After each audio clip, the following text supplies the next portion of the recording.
오늘 부활절이죠. 이 부활 참 기쁜 날인데요.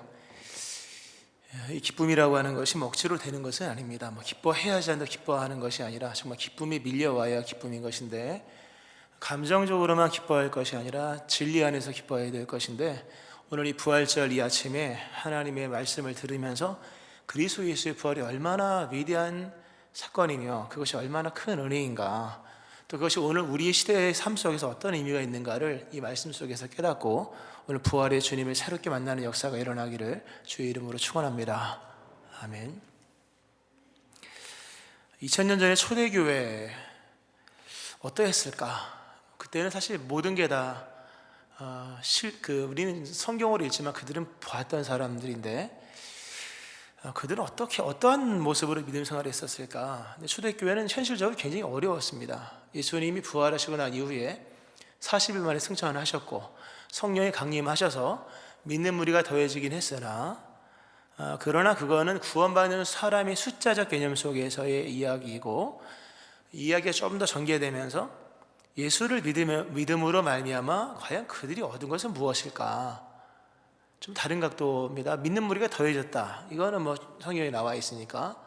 그럼 더해진 믿는 무리의 삶은 어땠을까? 예수를 믿음으로 말미암아 그들에게 주어진 현실은 어땠을까? 물론 초기는 잠깐 좋았습니다. 처음엔 칭찬받고 좋았으나 시간이 10년, 20년 지나면서 한 60년 정도, AD 한 60년, 예수 승천하시고 난 이후에 한 30년 채 될까 말까 하는 시기부터는 이게 썩 좋은 상황은 아니었습니다. 예수를 믿음으로 말미암아 고난이 찾아오고, 예수를 믿음으로 말미암아 물질의 손실이 생기고, 그리고 소속에서 배제가 되고, 심지어 예수를 믿음으로 말미암아 끌려가서 죽임을 당하는 일들까지도 생겨지게 됩니다. 초대교회가 아마 굉장히, 특히 그 지도자들, 베드로, 요한 이런 지도자들이 굉장히 아마 당혹스러웠을 겁니다.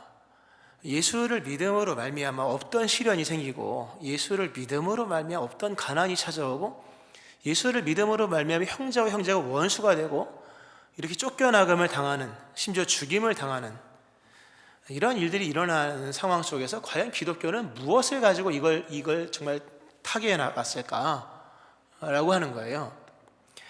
만약에 오늘날 우리가 예수를 믿음으로 말미암아 우리가 받고 누리는 게 참 많지만 정말 초대교회의 그 AD 한 60년 상간에 있었던 일처럼 예수를 믿어서, 안 믿을 땐 괜찮아, 믿음으로 말미암아 내가 더 가난해지게 된다거나, 예수를 믿음으로 말미암아 누군가 불편해지게 된다거나, 예수님을 믿음으로 말미암아 더 어려운 처지로, 사회적으로 더 이렇게 좀 열악한 환경으로 나가게 된다면, 그것도 잠깐이 아니라 이후에 그냥 셀 수 없는 내 연수보다 긴 시간의 역사가 그렇게 환난과 시련과 고난과 핍박과 어려움과 골짜기 같은 그런 인생으로 치달는다면, 과연 오늘날의 믿음에 남아있을 사람이 몇 명이나 될까?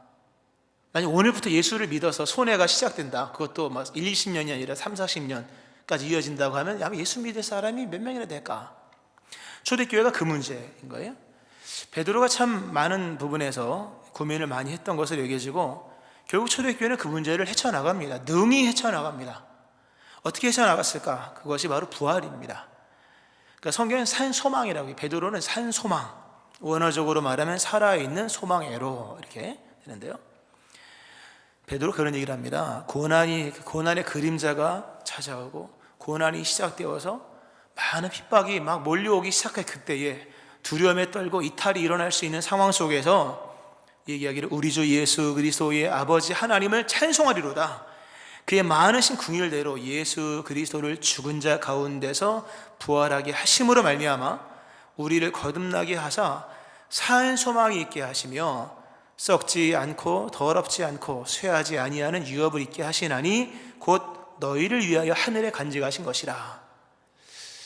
이 초대교회 고난이, 예수를 믿음으로 고난이 시작되고 가난이 시작되고 핍박이 시작되고 물리적 피부적으로 어려움이 시작되어서 막 흔들리는 초기 기독교 상황 속에 베드로가 제시한 유일한 답이 바로 이겁니다. 우리의 눈을 들어라. 핍박받는 오늘의 모습만 생각하지 말고 눈을 들어서 하늘을 바라보라. 우리에게 무엇이 예배되어 있는가? 우리에게는 진짜 소망이 어떤 것인지를 알아야 된다. 우리가 지금 잃고 있는 것은 시간이 지나면 썩어질 것이며, 우리가 지금 안타까워하는 것은 시간이 지나면 쇠해지는 것이고, 우리가 자랑스럽게 여겼던 것, 그러나 지금 잃고 있는 것을 알고 보면 더러운 것이었다. 그러나 그리스도 예수의 죽으심과 부활로 말미암아 이제 우리에게 진짜 산 소망이 주어졌다. 하늘에 간직한 것, 하나님이 고이 간직한 그 천국이, 부활이 너에게 예배되어 있다, 이 얘기를 합니다. 이게 초대교회에 얼마만큼 이게 잘 스며들어서 오늘의 고통의 삶의 문제를 이 말씀으로 이겨나갈 수 있었을까? 참 어려운 얘기예요. 모두가 다 아멘하진 않았을 거고, 또 모두가 다 반대하진 않았을 텐데, 아마 이 말씀이 캐리그마처럼 선포가 되고 난 이후에, 아, 그렇지, 우리가 이 땅에서 예수를 믿음으로 천국 가는 그날까지 정말 설명할 수 없는 그 오류 같은 일들, 우리가 천국 가는 과정에 있는 건데, 이 과정에 문제가 심각하여서 큰 근심 속에 신앙이 막 뒤흔들리는 사람들이, 많은 사람들이 흔들렸겠지만 많은 사람들은 또 부활을 믿는 믿음 안에서 이겨나갑니다. 이 초대교회가 보여준 이 역사의 모습, 초대교회 사회에서 반드시 얘기해야 될 거거든요. 베드로가 또 그런 얘기를 또 끌어갑니다. 그러니까 사람들의 시선은 오늘이 아니라 저 천국을 보게 하고, 믿음의 결말이 뭔지를 얘기합니다. 우리가 다 예수 믿죠? 오늘 예수 믿으니까 이렇게 비바람 불고 하는 이 아침에 교회 나온 것인데요, 여러분, 믿음은 뭘 얻기 위한 겁니까? 믿음의 결국 결론이 뭐라고 생각하십니까? 베드로가 얘기를 합니다. 1장 9절에서, 베드로 1장 9절에서 전서, 믿음의 결국 곧 영원 구원을 받음이라.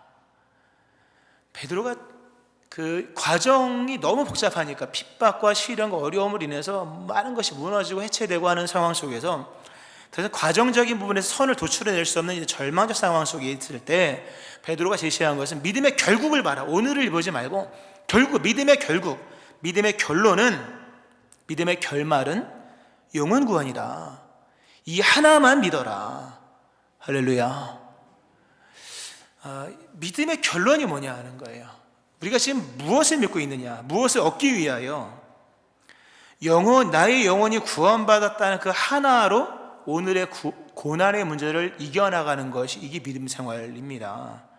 만약 우리가 영원 구원 또는 부활 또는 산 소망을 놓치고 살아간다면 그는 근본의 답을 놓쳐버린 사람입니다. 머지않아 시험 될 겁니다. 그 시험을 이길 수가 없을 겁니다. 오늘의 고난이 내일의 축복으로, 땅의 기로만 만약 그렇게 끝난다면 해답이 안 나올 겁니다. 오늘날 우리가 부활과 영원 구원과 영원한 생명을 제쳐둔다면 그게 가장 심각한 세속화입니다. 그것을 제쳐버리고서는 어떠한 것도 이어나갈 수가 없는 겁니다. 좀 더 이렇게 더 깊이 들어간다면, 하나님의 나라, 하나님의 나라 누리고 있는 거지 않습니까? 주의 나라와 의를 구하고, 하나님의 나라를 무엇 안에서 이해할 것인가? 오늘 나의 믿음 생활의 의미를 무엇을 찾을 것이냐라고 하는 거예요. 초대교회는 굉장히 중요한 질문입니다. 성경에 중요한 게 세 가지, 하나님의 나라, 또 하나 그리스도 예수의 십자가, 또 하나 그리스도 예수의 부활, 이 세 가지로 성경이 풀어지는데, 이 세 가지를 하나로 묶어서 하나님의 나라를 십자가 안에서 해석하고, 십자가의 죽음이라고 하는 이해할 수 없는 거잖아요. 베드로도 뜯어 말리잖아요. 그 이해할 수 없는 억울함과 고난과 심지어 죽음을 부활이라는 데서 해석을 하는 거예요. 우리의 삶의 오늘의 믿음 생활 속에서 일어나는 수많은 일들을 나는 무엇 안에서 의미를 찾고 무엇 안에서 해석을 할 것인가? 오직 이 한 지점에서 못 찾으면 뒤흔들릴 겁니다. 부활에서 찾아야 되는 거예요. 우리에게 썩지 아니하고 더럽지 아니하고 쇠하지 아니하는 영원한 산 소망이 있다. 그리스도 예수로 말미암아 우리에게 부활이 주어졌다. 이 믿음이 있기를 축원합니다. 오늘의 세속화는 하나님의 나라를 땅의 것에서 찾는다는 데 있는 거예요. 예수를 안 믿는다는 얘기가 아닙니다. 기도를 안 한다는 얘기가 아니에요. 성경을 안 하고 안 읽고 큐티를 안 한다는 얘기가 아닌 겁니다. 믿음 생활 열심히 하지만 하나님의 나라를 이 땅에서만 찾는 거예요. 즉 십자가의 죽음을 넘기지 못하는 거예요. 그 죽음 이후의 것은 더더욱 못 보는 맹인 같은.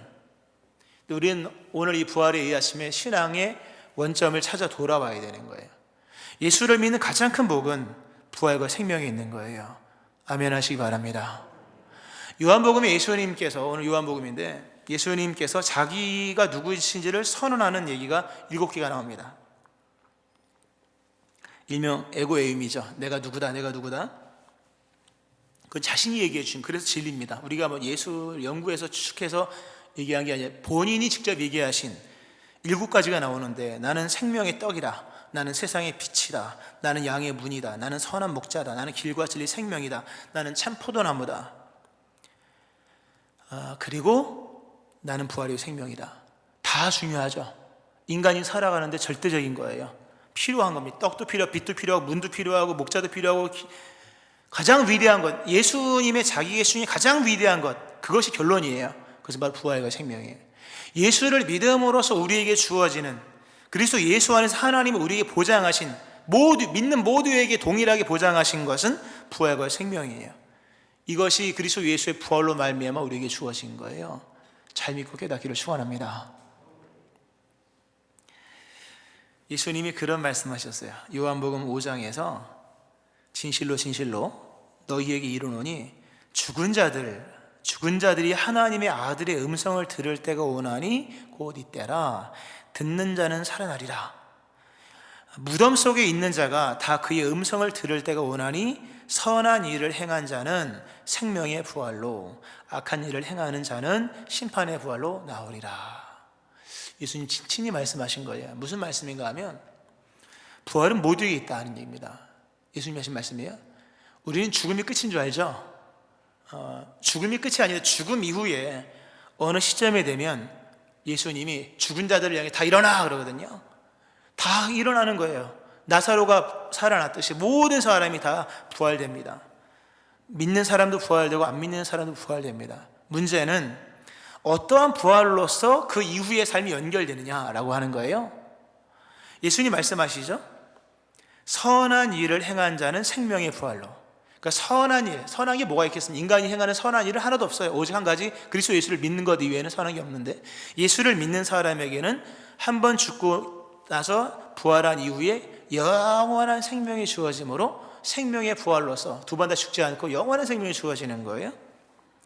그러나 예수님을 믿지 않는 사람도 부활합니다. 근데 그에게는 부활 이후에 심판에 대한 정죄, 형벌이 내려지는 거예요.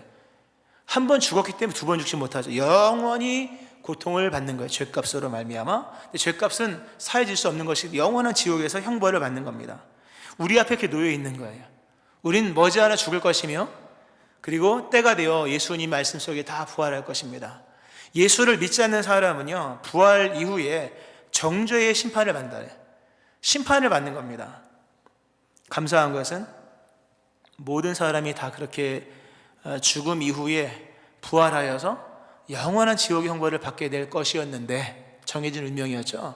그러나 그리스도 예수께서 이 땅에 오셔서 우리를 대신하여 죽으시고, 우리 죄를 위하여 죽으시고, 우리 죄값을 깨끗이 도말하시고, 그리고 우리의 죄가 사라진 것을 증명하시는 부활로서 부활하심으로 그리스도 예수를 믿는 믿음의 사람에게는 생명의 부활이 예비되어 있는 거예요. 할렐루야. 사실 이게 시큰둥하죠. 아직 육체호흡이 남아있으니까. 그러나 하나님께서 주신, 인간에게만 주신 생각하는 능력을 써보세요. 뭐가 의미가 있는가. 그리스도 예수의 부활로 말미암아 우리에게 진정한 구원이 주어진 거예요. 부활로 말미암아 영원한 생명이 주어졌고, 영원한 의로움이 주어졌고, 영원한 의미, 하나님 보실 때 기쁨이 될 만한 영원한 의미가 주어졌고, 부활로 말미암아 평강이 주어진 거예요. 그러니까 그리스도 예수의 부활, 참 이게 1시간짜리 설교로 어림도 없고 택도 없는 얘기죠. 우리가 사순절 6주 동안 특별 새벽기도회를 하면서 예수 그리스도의 십자가에 대해서 30회 동안 집중적으로 봤습니다. 원래 더 봐야 되죠. 십자가를 30회 동안 6주 동안 본다고 다 보겠습니까? 근데 우리는 그리스도 예수의 십자가에 대해서는 사순절 40일 동안 6주 동안 보는 게 익숙한데, 부활에 대해서는요, 사실 십자가를 6주를 봤으면 부활도 6주를 봐야 돼요. 원래 제대로 하면 십자가 사건을 놓고 사순절 특별 새벽 기도를 해야 되고, 제대로 하려면 부활절부터 또다시 한 6주 동안 매일마다 부활에 대해서 봐야 되는 거예요. 부활의 큰 은혜 임하기를 축원합니다. 부활은 깊은 겁니다. 대단한 겁니다. 사실요.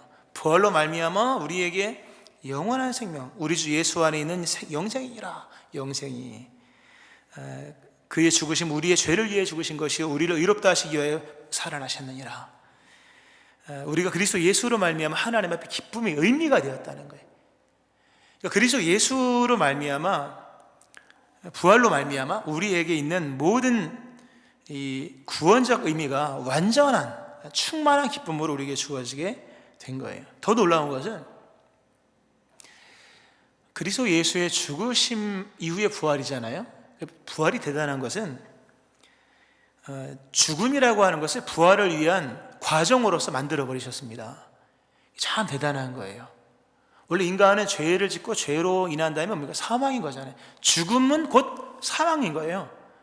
죽음 이후에는 기회가 없잖아요. 은혜 받을 만할 때 구원의 날은 육체 호흡이 있는 날까지만인 것인데, 예수를 믿지 않으면 죽음 이후로 끝나는 거예요. 그러면 다음에 일어날 것은 심판밖에 없는 것이고 영원한 지옥 형벌밖에 없는 거예요. 근데 그리스도 예수께서 죽으시고 부활하심으로 말미암아 사망을 삼킨 바 되었다. 사망을 흡수해버린 겁니다. 예수님께서 이기신 거예요. 그러니까 더 이상 죽음은 죽음으로 인한 사망으로 이르는 단계가 아니라 죽음은 부활, 예수 믿는 자에게 죽음은 부활을 위한 하나의 과정인 거예요. 그래서 고린도서 15장에서는 변화되는 것을 얘기합니다. 하나의 변화의 과정이에요. 다른 말로 말하면 죽음은 그리스도 예수의 부활로 말미암아 천국에 들어가기 위한 하나의 필연적 과정인 거예요. 더 이상 죽음은 슬픈 것이 아닙니다. 요한계시록에 분명히 말씀하죠. 지금 이후로 주 안에서 죽는 자들은 복이 있도다. 할렐루야. 성도에게 최고의 복은요, 죽음이에요. 장례식장 가서 설교 이 설교 몇 번 합니다. 지금까지 살아온 날들 중에 가장 복된 날은 오늘입니다. 오늘 죽었기 때문에. 죽음 이후에 뭡니까? 죽음 이후엔 천국인 거예요. 부활인 거예요. 그리스도 예수의 부활이 대단한 것은 인간의 죽음이 사망으로 지옥으로 빠져나가는 것이 아니라 부활을 위한 필연이며 천국 가기 위한 필연의 과정으로 만들어버리신 거예요. 더 이상 우리에게는 두려울 것이 없는 줄로 믿으시기 바랍니다. 우리 영원한 천국이 예비되어 있는 거예요. 그 천국을 가기 위한 하나의 필연적 과정. 물론 내 생명 있는 동안에 주님 오시면 바로 천국이겠지만 그건 주님만이 아시는 거니까, 그리스도 예수의 부활은 천국을 가기 위한 필연으로서 죽음을 변화시켰다는, 그 죽음마저 의미가 있는 거예요. 할렐루야. 지금까지 이제 말씀을 쭉 드렸고요. 근데 지금까지 드린 말씀은 진리에 관한 말씀이고 사실에 관한 말씀입니다. 중요한 건 이겁니다. 이 진리 앞에서, 이 사실 앞에서 이것을 내가 믿느냐라고 하는 거예요. 오늘 예수님께서 그런 말씀하시죠. 예수께서 이르시되 나는 부활이요 생명이니 나를 믿는 자는 죽어도 살겠고 무릇 살아서 나를 믿는 자는 영원히 죽지 아니하리니 죽지 아니하리. 여기가 진리죠. 그 다음부터 뭐 이것을 네가 믿느냐. 진리의 사건이 역사적으로 이루어지고 역사적 십자가 사건 속에 하나님 충족 받으실 만큼의 영적 의미가 이루어지고 난 이후에 다 이룬 거잖아요. 이제는 남은 것은 뭐냐 할 때 우리 몫인 거예요. 믿느냐 안 믿느냐의 문제인 거예요. 이제는요, 우리가 더 이상 그리스도 예수의 십자가에 대해서 다른 것을 우리가 더할 수도 없고 뺄 수도 없는 거예요. 그건 이미 일어난 일인 거예요. 중요한 이것을 믿느냐라고 하는 거예요. 그리스도 예수의 부활과 생명에 참여할 수 있는 유일한 방법은 믿음밖에 없어요.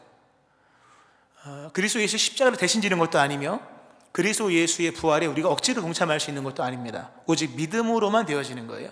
믿는 자 되어지기를 축원합니다. 그러나 이 믿음이라고 하는 것은 물질을 소유하듯이 믿는 게 아닌 거예요. 믿음은 과거가 되어버리면 죽은 겁니다. 믿음은 언제나 현재형인 거예요. 믿음은 동사인 거예요. 믿음은 명사지만 이것을 내가 믿느냐, 믿음은 집에다 하나 갖다 놓고 집에 있어 이런 게 아닌 겁니다. 날마다 그 믿음을 가지고 있어야 되는 거예요. 어느 때까지? 죽는 날까지 현재적인 믿음이 있어야 된다는 거죠. 그리스도 예수의 죽으심과 부활이 나를 위한 것으로 믿고 그리고 그 믿는 믿음 안에서 천국 소망을 가지고 살아가는 거예요. 이 부활에 관한 성경이 여러 군데 나옵니다. 꽤나 많이 나오는데 대표적인 것이 고린도서 15장입니다. 거기 보면 예수를 믿는 사람과 안 믿는 사람의 차이를 이렇게 딱 나타냅니다. 믿는 사람과 안 믿는 사람의 차이가 무엇일까? 그것은 바로 소망의 차이다. 아주 거의 이런 유명한 말씀이 나옵니다. 만일 그리스도 안에서 우리가 바라는 것이 다만 이 세상의 삶뿐이라면 모든 사람 가운데 우리가 더욱 불쌍한 자이리라. 부활절 때마다 말씀드리는 거죠. 만일 우리가 예수를 믿어서 바라는 것이 다만 이 세상의 삶뿐이라면 그 사람 예수 믿는 사람 아닙니다. 성도와 불신자와의 차이가 교회 다니는 것에 있다고 생각하십니까? 물론 교회 다녀야 되죠.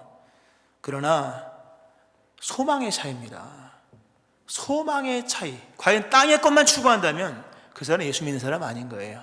물론 땅의 것도 얻을 수 있고 땅의 것도 때때로는 필요하죠. 일용할 양식이 먼 천국보다 더 급할 때가 있는 것이니까.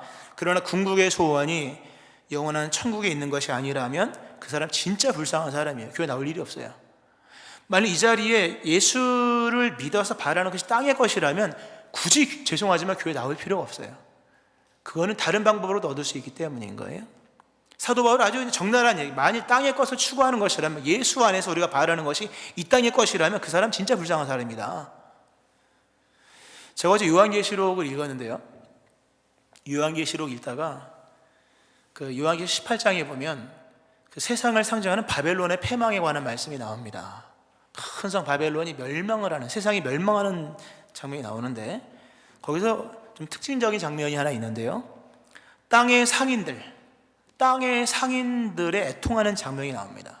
세상이 멸망할 때 땅의 상인, 장사하는 사람들, 또 기업하시는 사람들, 하여튼 그런 땅의 상인들, 이렇게 나옵니다. 땅의 상인들이 그를 위하여 울고 애통하는 것은 다시 그들의 상품을 사는 자가 없음이라. 그 상품은 금과 은과 보석과 진주와 세마포와 자주옷감과 비단과 붉은 옷감이요. 무슨 말씀인가 하면요, 멸망의 날이 왔을 때 땅의 상인들이 탄식한대요. 왜? 더 이상 자신의 것을 사줄 사람이 없는 거예요.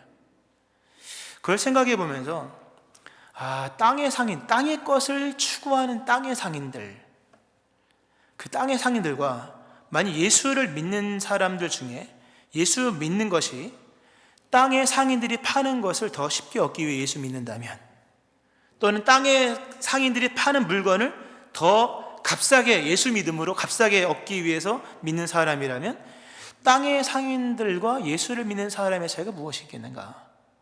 아무것도 없는 거예요, 여러분. 우리 예수를 믿는 이유는 땅의 상인들이 파는 것을 손쉽게 얻기 위한 게 아닌 거예요. 아주 우리 안에 무서운 심리가 있죠. 은혜의 공짜주의 같은 거 있지 않습니까? 그거 좋은 거 아니죠?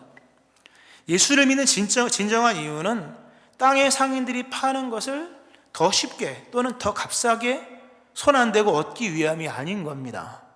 예수님을 믿는 진정한 이유는 부활의 열매를 얻기 위함인 거예요. 그리스도 예수께서 죽은 자 가운데 다시 살아나서 잠자는 자의 첫 열매가 되셨도다. 우리가 예수를 믿는 이유는 예수 안에서만 그리스도가 보여주신 부활의 참된 모습, 참된 가치, 참된 의미를 예수 안에서만 얻을 수 있기 때문인 거예요. 그리스도에서 부활하셨습니다. 근데 성경은 그거를 재미있는 표현으로 첫 열매라는 표현을 썼어요.